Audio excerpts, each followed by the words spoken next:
Žinai, man žymiai komfortiškiau pasidarė gyventi savo kūne, kai aš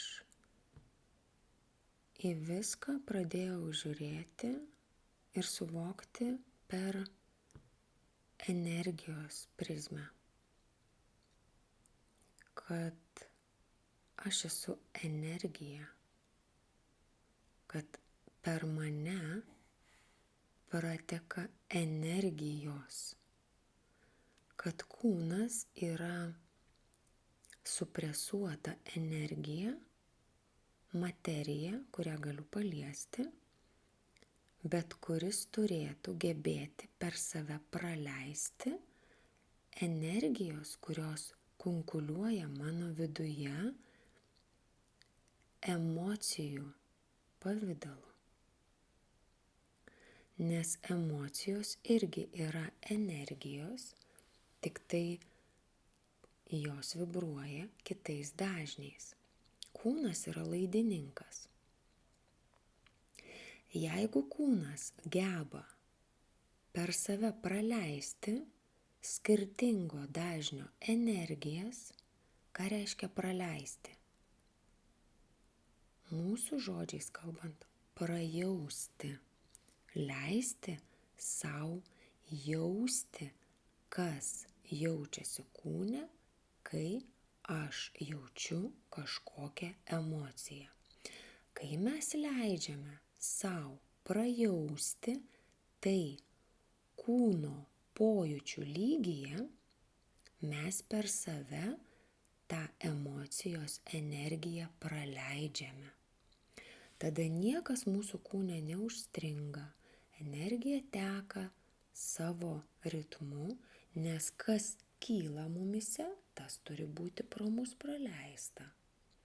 Jeigu man kyla emocija ir aš neleidžiu sau jos jausti, arba ją blokuoju, nes man labai nemalonu ją jausti, tai energija, emocijos, ta užstringa mano kūne ir tampa bloku.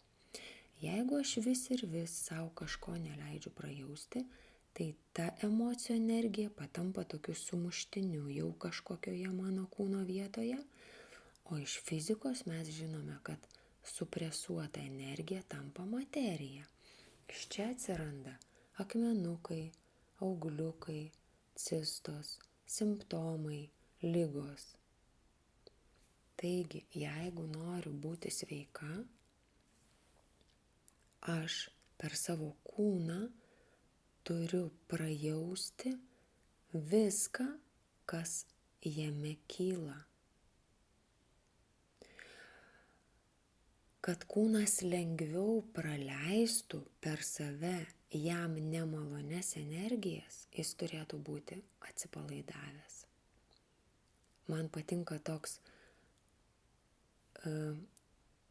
palyginimas su derlinga žeme, kad kūnas kaip derlinga žemė, ar ne, kai jis yra purus, kai žemė yra puri, drėgna, kai joje nėra grumstų, akmenų, kai yra patręšta, ji per save praleidžia gerai bet kokį vandenį. Pavyzdžiui, vanduo, sakykime, yra ten švarus vanduo, yra mums malonios energijos, emocijos. Nešvarus vanduo yra nemalonios emocijos. Pavyzdžiui, koks smirdantis, papuvęs vanduo yra labai nemalonios emocijos, energijos. Bet derlinga žemė bet kokį vandenį pro save praleis lengvai. O kad tas mūsų kūnas būtų panašus į derlingą žemę, tai jis turi būti atsipalaidavęs, jis turi būti pailsėjęs, jis turi būti prajudintas, jis turi būti pagirdytas, pamaitintas. Tai va, žinai, labai įdomu. Taip įdomu tyrinėti, atrasti, suvokti ir dalintis.